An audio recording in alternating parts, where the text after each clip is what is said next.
아까 발표 내용에서 대출 상환이 늘어났다고 하셨는데요. 그 원인에 대해 생각하시는 이론이 있나요? 대출자들이 더 낮은 금리로 다른 곳에서 재대출을 받는 리파이낸싱 때문인가요? 아니면 대출자의 재정 상태가 좋아져서 대출을 더 빨리 갚고 있는 것인가요? 현재 어떤 상황인지, 그리고 그것이 신용 측면에서 어떤 의미가 있는지 말씀해 주실 수 있나요? 그로 인해 연체율이 이미 변하는 것을 보셨나요? 대출 상환 속도가 빨라졌다는 것은 저희가 실제로 관찰한 결과입니다. 이 현상은 꽤 광범위하게 나타나고 있습니다. 원인에 대해서는 여러 이론이 있겠지만 저희도 확실한 이유는 알 수 없습니다. 단순히 한 가지 사례에 국한된 것은 아닌 것 같습니다. 즉, 단순히 리파이낸싱 붐 때문만은 아니라는 뜻입니다. 부분 상환과 전액 조기 상환 모두에서 나타나고 있는데 이는 단순한 재대출 급증보다 더 넓은 의미가 있음을 시사합니다. 말씀드렸듯이 전체적인 관점에서 보면 이것은 보통 좋은 일입니다. 상환이 더 빨리 일어난다는 것은 어느 정도 소비자의 재정, 건강 상태가 개선되고 있다는 것을 반영하기 때문입니다. 시간이 지나면 이것은 대출을 못 갚는 부도율과 반대로 움직일 것으로 기대합니다. 그것이 저희가 보고 싶은 결과입니다. 하지만 다른 모든 조건이 일정할 때 상환만 빨라진다면 단기적으로는 부도를 메꿀 수 있는 이자, 수익이 줄어든다는 것을 의미합니다. 그래서 단기적으로는 저희 모델이 가격 책정에 있어 조금 더 보수적으로 변합니다. 대출 기간이 짧아진 만큼 이를 보상하기 위해 대출 금리인 쿠폰을 조금 더 높게 설정하게 됩니다. 따라서 모델이 즉각적으로 보수적인 반응을 보이게 됩니다. 하지만 거시적인 관점에서는 개인의 재정 상황이 아마도 조금 더 안정적이라는 의미이기에 꽤 긍정적으로 보고 있습니다. 다음 질문으로 넘어가겠습니다. 대출 실행 수치에 대해 다시 질문하겠습니다. 대출 신청자 중 실제 대출로 이어지는 컨버전 레이트에는 저희가 승인하는 부분과 고객이 수용하는 부분이라는 두 가지 요소가 있습니다. 이 컨버전 레이트에 어느 쪽이 더 큰 영향을 주었는지 궁금합니다.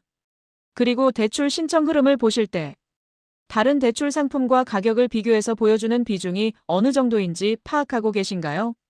예를 들어 귀사의 대출이 랜딩클럽이나 소파이 같은 다른 회사 제품과 비교되어 보여지는 비중을 알고 계신지 궁금합니다.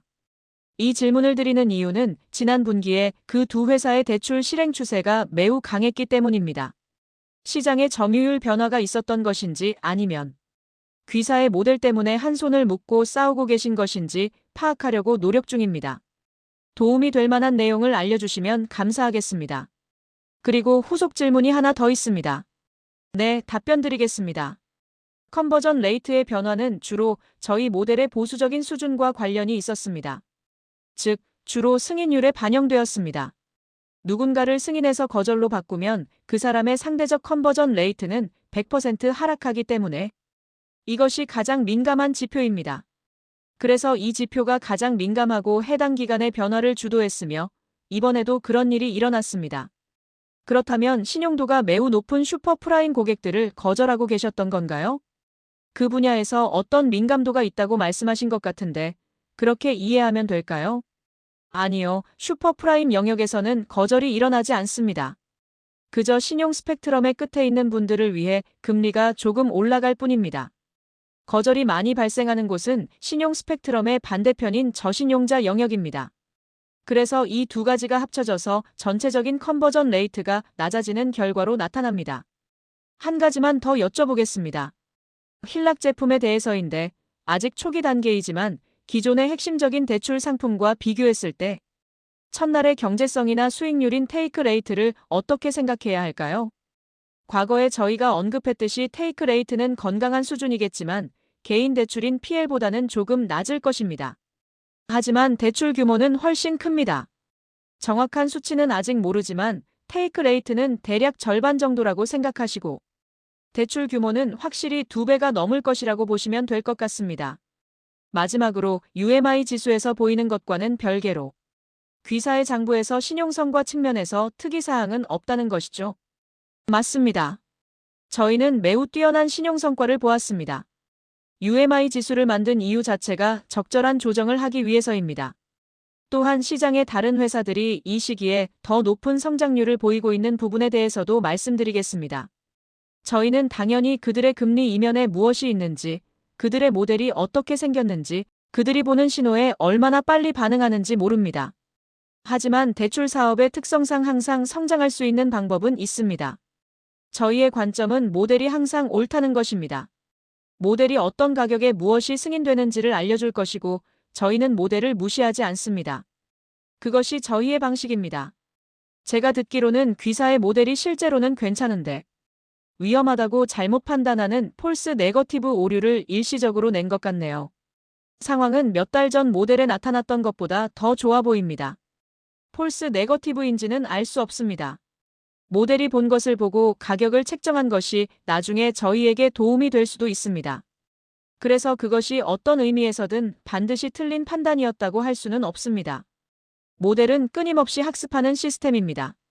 추가할 내용은 없습니다. 다음 질문으로 넘어가겠습니다. 몇 가지 후속 질문을 드리겠습니다. 모델의 어떤 요소가 약해졌다가 이후에 개선되었는지 구체적으로 말씀해 주실 수 있나요? 귀사의 시스템이 광범위한 시장과 비교했을 때 어디를 주시하고 있었는지 파악하고 싶습니다. 네, 우선 저희는 모델이 약해졌다고 표현하지는 않습니다. 참고로 저희 모델의 주요 성능 지표는 모델 분리도인데 이 정확도 수치는 역대 최고 수준입니다. 저희가 매우 긴밀하게 추적하는 다른 지표는 캘리브레이션이라고 부르는 것인데 이것은 신용성과가 얼마나 정확한지에 대한 질문입니다. 여러 번 말씀드렸듯이 이 기간 동안 신용성과는 정말 예외적으로 강력했습니다. 그래서 이 기간에 약했던 것은 더 많은 사람을 승인하거나 전환시키는 모델의 능력이었습니다. 그리고 그것은 모델이 다양한 대출자 집단에서 몇 달 동안 높아진 위험 신호를 관찰하고 보수적으로 변한 직접적인 결과였습니다. 이것은 모델이 반응하고 있던 거시적인 변화라고 생각하시면 됩니다. 지나고 나서 보면 그것을 폴스 네거티브라고 부를 수도 있겠지만요. 하지만 당시에 보이는 신호에 반응하는 것에는 분명히 타당성이 있다고 생각합니다. 저희는 그것이 방향성 측면에서 옳은 일이라고 생각하며 저희 모델이 앞으로도 계속 그렇게 하기를 바랍니다. 다만 그러한 반응 중 일부는 제가 샘플링 또는 측정 오류라고 부르는 자연적인 소음 때문이었다고 말씀드렸습니다. 저희는 그 소음을 줄일 수 있는 정말 좋은 방법들을 찾아냈습니다. 그래서 앞으로는 그러한 소음이 훨씬 줄어들 것이고 이는 기술적으로 매우 큰 승리입니다. 하지만 궁극적으로 저희는 모델이 세상에서 일어나는 최신 변화에 항상 방향성 있게 반응하기를 원합니다. 만약 그것이 한두 달 동안 모델이 더 보수적으로 변하는 것을 의미한다면 저희는 그것이 옳은 일이라고 생각합니다. 그렇다면 12월 분기를 전망하면서 런레이트를 어떻게 생각하시나요? 4분기에도 지연되거나 지속적인 영향이 있을 것이라고 말씀하셨는데요. 분기 말이 되면 원래 상태로 돌아올 것이라고 예상하시나요? 그리고 2026년으로 넘어가면서 현재의 추세인 런레이트를 어떻게 생각하는 것이 맞을까요? 이번 분기에 대해 상당히 낙관적입니다. 좋은 성장률을 기록하고 있고 적절한 수준의 보수적인 태도를 유지하고 있습니다. 또한 컨버전 레이트를 높여줄 모델 개선 계획들이 아주 잘 준비되어 있습니다. 저희 관점에서는 사실 많은 것들이 매우 잘 작동하고 있습니다. 그리고 모델이 보수적으로 잠시 숨을 고르는 것은 오류가 아니라 기능이라는 점을 말씀드리는 것이 중요합니다. 다른 회사들이 그렇게 하지 않는다면 시간이 지나면서 그 이유를 알게 될 것입니다. 시장에 대해 다른 결정을 내리거나 다른 관점을 취하는 것은 모델의 약점이 아니라 강점입니다. 거시적인 관점에서 소비자 건강은 좋다고 생각합니다. 모델은 더 좋아지고 있습니다. 신제품들도 성과를 내기 시작했습니다. 그래서 저희는 아주 강력한 2026년을 맞이할 것으로 생각하며 4분기에 대해서도 매우 기분 좋게 생각하고 있습니다. 다음 질문으로 넘어가겠습니다. 서브프라임과 슈퍼프라임에 대해 질문 하나 더 드리겠습니다. 아까 UMI 지수가 서브프라임은 낮고 높은 신용점수인 피코 점수 구간에서는 더 높다고 말씀하셨는데요. 멀리서 보면 우리 모두는 슈퍼프라임은 아주 잘 지내고 서브프라임은 어려움을 겪고 있다는 K자연경제에 대한 뉴스들을 많이 듣습니다. 왜 UMI 지수가 제시하는 것과 우리가 일반적으로 보고 듣는 것 사이에 차이가 있다고 생각하시나요? 좋은 질문입니다. 저희는 저희가 가진 데이터를 직접 봅니다. 아마도 라벨을 정확하게 붙이는 것이 중요할 것 같습니다. 매우 구체적으로 말씀드리자면 전통적인 신용점수 관점에서 660점 미만인 인구 집단을 생각해 보세요. 저희 추산에 따르면 이들은 코로나 이전의 부도 추세와 비교했을 때 상당히 좋은 상태입니다. 결과적으로 그들의 UMI 수치는 상대적으로 낮습니다. 하지만 무담보대출 시장의 주요 영역으로 들어가서 720점에서 750점 구간을 보면요. 이들의 부도율은 코로나 이전의 같은 구간 부도율과 비교했을 때 상당히 높으며 결과적으로 UMI 수치도 꽤 높습니다. 저희는 무담보대출 맥락에서 이 구간을 프라임 구간이라고 부릅니다. 이제 그보다 더 높은 800점 이상의 구간을 보면 이들은 매우 잘 지내고 있습니다. 하지만 이들은 무담보대출을 많이 받지 않을 것입니다. 그래서 저희의 데이터 세트에는 없을 수도 있습니다. 그래서 경제의 유자 형태의 모습이 있다고 생각합니다. 아주 낮은 쪽인 600점에서 600점대 중반은 상황이 매우 좋습니다. 그리고 아주 높은 쪽도 상황이 매우 좋습니다. 그런데 그 중간에 위험의 정점이 있습니다. 저희가 서로 다른 부분을 지칭하기 위해 서로 다른 라벨을 사용하고 있는 것 같습니다. 하지만 저희가 구체적으로 보는 것은 바로 이것입니다. 그리고 짧게 하나 더 여쭤보겠습니다. 운영비용 항목 중 몇 가지가 눈에 띄는데요. 엔지니어링과 G&A 비용이 모두 직전 분기보다 낮아졌습니다. 저희의 예상보다 좋았고 가이던스에서 암시된 것보다도 좋았습니다. 그 원인에 대해 설명해 주실 수 있나요? 물론입니다. 일부는 저희가 오랫동안 집중해온 고정비용 절감 노력 덕분입니다. 일부는 솔직히 기계적인 조정입니다. 저희가 올해의 비즈니스 전망을 낮추면 보너스 지급액이나 기타 보상 충당금에 대한 예상치도 줄어들게 됩니다.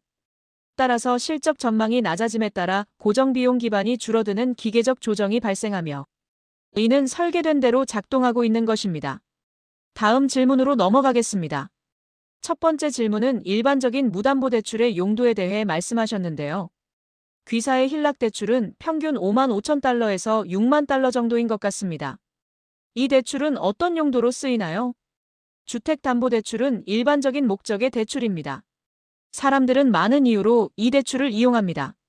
현재 저희 고객들이 구체적으로 어디에 사용하는지에 대한 분석 결과는 없습니다. 하지만 가장 흔한 용도는 주택개보수라는 점을 잘 알고 계실 것입니다. 또한 다른 종류의 부채를 상환하거나 다른 용도로도 자주 사용됩니다.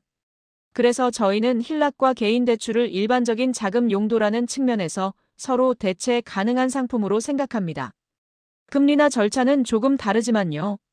어떤 의미에서는 서로 보완하거나 대체하는 관계입니다. 이미 충분히 논의된 내용일 수도 있겠지만 UMI 개념과 보수적인 태도, 그리고 그 이분법에 대해 질문드립니다. 저희가 본 바로는 일부 자동차 금융회사나 다른 무담보대출 회사들은 이번 분기에 정말 긍정적인 신용 추세를 보였습니다. 귀사는 캘리브레이션이라는 개념을 계속 말씀하시는데요. 제가 궁금한 것은 귀사의 엔진이 시장과 차이를 만드는 원인을 여러분에게 공개하지 않는 것인지, 아니면 왜 다르게 행동하는지 여러분이 볼 수 있는지입니다. 특정 인구 집단에서 약점이 보인다고 하셨는데 이 블랙박스 같은 모델이 무엇을 하고 있는지 이해할 수 있도록 짚어주실 만한 것이 있을까요? 네, 이 점을 생각하는 가장 중요한 방식은 저희가 전통적인 신용지표보다 더 빠르게 반응할 수 있도록 시스템을 의도적으로 구축했다는 것입니다. 저희 경험상 다른 회사들이 신용성과에 대해 말할 때는 그것이 매우 과거 지향적인 지표인 경우가 많습니다. 자동차 대출 같은 경우 부도가 확정되기까지 처음 연체된 후 180일이 걸릴 수도 있습니다. 이런 모든 변수들이 섞여서 실시간으로 신용성과가 실제로 어떻게 돌아가고 있는지 파악하는 것을 상당히 어렵게 만듭니다. 그래서 저희는 그런 모든 변수들을 통제했을 때 실시간으로 무슨 일이 일어나고 있는지 훨씬 더 정확하게 말해줄 수 있는 시스템을 구축했습니다. 저희는 대출을 심사하고 위험을 이해하는 데 사용하는 수천 개의 변수 전체에서 대출자 집단의 변화를 일정하게 유지합니다. 그 모든 것들을 통제했을 때 근본적인 패턴을 보여줍니다. 다른 하나는 시스템이 시장 전체의 움직임을 아주 간단하게 보여준다는 것입니다. 이는 전통적인 신용지표로는 몇 개월 후에나 발견되었을 신호입니다. 저희는 그것을 볼 수 있습니다. 궁극적으로 저희의 목표는 시장의 그 누구보다 더 빠르고 정확해지는 것입니다. 그렇기에 다른 사람들은 한 가지를 말하고 저희는 완전히 반대를 말하는 시기가 있는 것이 반드시 놀라운 일은 아닙니다.